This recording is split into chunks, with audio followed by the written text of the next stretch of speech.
नमस्कार दोस्तों, स्वागत है आपका हमारे चैनल स्टोरी हब पर, जहां हम लाते हैं दिलचस्प और भावनात्मक कहानियां जो आपकी जिंदगी में नयापन और सिख देती हैं। तो चलिए आज की कहानी की शुरुआत करते हैं। गांव की एक अनसुनी कहानी, माँ, बेटा और बहू की कहानी, संघर्ष, झूठ और विश्वास की तलाश। यह कहानी गांव के एक छोटे से परिवार की है, जहां रिश्तों की गहराई और संघर्ष की ऊंचाई एक अनोखे ढंग से सामने आती है। सुमित्रा, एक विधवा माँ, जिसने अपने बेटे अर्जुन को पालने के लिए हर संघर्ष किया, और सपना, जो उसकी बहू बनकर आई, लेकिन रिश्तों में एक तूफान लेकर आई। यह कहानी सस्पेंस, मेहनत और विश्वासघात की एक दास्तान है।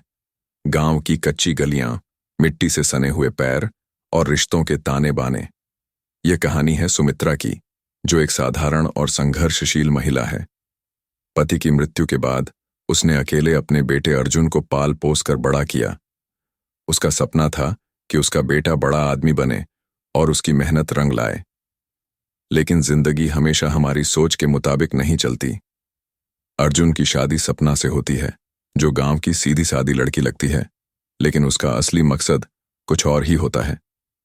यह कहानी है मेहनत, झूठ, विश्वासघात और रिश्तों की ताकत की। गांव के एक छोटे से घर में सुमित्रा अपने बेटे अर्जुन के साथ रहती थी।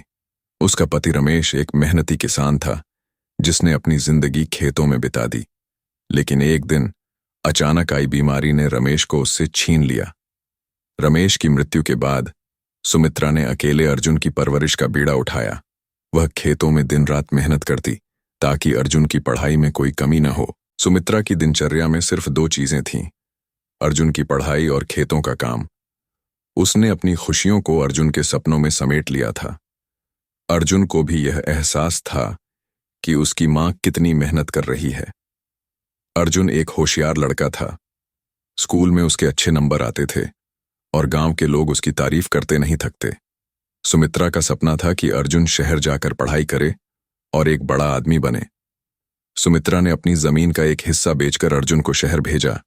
यह उसके लिए आसान नहीं था, क्योंकि वह जानती थी कि गांव में रहकर अर्जुन की पढ़ाई की सीमाएं थीं। शहर में अर्जुन ने इंजीनियरिंग की पढ़ाई शुरू की। वहां का माहौल गांव से बिल्कुल अलग था, लेकिन अर्जुन ने खुद को वहां के हिसाब से ढाल लिया। वह सुमित्रा को हर हफ्ते फोन करता और अपनी पढ़ाई के बारे में बताता। सुमित्रा उसकी बातें सुनकर गर्व महसूस करती थी। उसने अपने संघर्ष को सार्थक मान लिया था। पढ़ाई खत्म करने के बाद अर्जुन को एक बड़ी कंपनी में नौकरी मिली। उसने अपनी पहली सैलरी से अपनी मां के लिए एक नई साड़ी और सोने की चूड़ियां खरीदी। सुमित्रा के लिए वह पल सबसे खास था। कंपनी में काम करते हुए अर्जुन की मुलाकात सपना से हुई। सपना एक स्मार्ट और खूबसूरत लड़की थी। वह अर्जुन से बातचीत में काफी सहज थी और दोनों में दोस्ती हो गई। कुछ ही महीनों में यह दोस्ती प्यार में बदल गई। अर्जुन ने अपनी मां को फोन करके बताया कि वह सपना से शादी करना चाहता है। सुमित्रा शुरू में चिंतित थी। वह सपना को जानती नहीं थी और सोच रही थी कि क्या सपना गांव की जिंदगी में ढल पाएगी। लेकिन जब सपना गांव आई और सुमित्रा से मिली, तो उसने अपनी सादगी और अच्छे व्यवहार से सुमित्रा का दिल जीत लिया। सपना जब बहू बनकर घर आई, तो पूरा गांव उसे देखने आया। वह शहर की लड़की थी, लेकिन उसने अपनी सादगी से गांव वालों को प्रभावित किया। सुमित्रा ने सपना का स्वागत करते हुए कहा, यह घर अब तुम्हारा है, इसे तुम्हारे अपने घर जैसा समझो। सपना ने सिर झुकाकर कहा, मां जी, मैं आपकी सेवा करने आई हूं। आप मेरी अपनी मां जैसी हैं। शुरुआती दिनों में सपना हर काम में सुमित्रा का हाथ बटाती। वह खाना बनाती, घर साफ करती और खेतों में सुमित्रा के साथ काम भी करती। लेकिन कुछ हफ्तों बाद सपना का रवैया बदलने लगा। सपना धीरे धीरे अपने असली इरादे दिखाने लगी। वह अर्जुन से कहती, मां जी का तो बस पुराने ख्यालात का दबदबा है। हमें अपनी जिंदगी में आगे बढ़ने के लिए बदलाव लाना होगा। अर्जुन, जो अपनी मां का आज्ञाकारी बेटा था, सपना की बातों में आना शुरू कर दिया। वह अक्सर अपनी मां से झगड़ने लगा। एक दिन सपना ने अर्जुन से कहा, तुम्हारी मां को अब आराम करने दो। हमें उनकी जमीन बेचकर शहर में एक बड़ा घर खरीदना चाहिए। यह सुनकर अर्जुन ने कहा, लेकिन यह जमीन मां की मेहनत से बनी है। मैं इसे बेचने का फैसला नहीं कर सकता। सपना ने मुस्कुराते हुए कहा, तुम्हारी माँ को समझाऊंगी, वे मान जाएंगी। सपना ने अपनी चालाकी से सुमित्रा और अर्जुन के बीच गलतफहमियां बढ़ानी शुरू कर दी। उसने सुमित्रा से कहा, माँ जी, अर्जुन चाहते हैं कि आप अपनी जमीन बेच दें। इससे हमें शहर में एक बड़ा घर खरीदने का मौका मिलेगा। सुमित्रा को यह बात चौंकाने वाली लगी। उसने अर्जुन से बात करने की कोशिश की, लेकिन अर्जुन ने टालते हुए कहा, माँ, सपना सही कह रही है। हमें शहर में बसने की जरूरत है। यहाँ गांव में हमारे लिए अब कुछ नहीं बचा है। सुमित्रा को यह सुनकर बहुत दुख हुआ।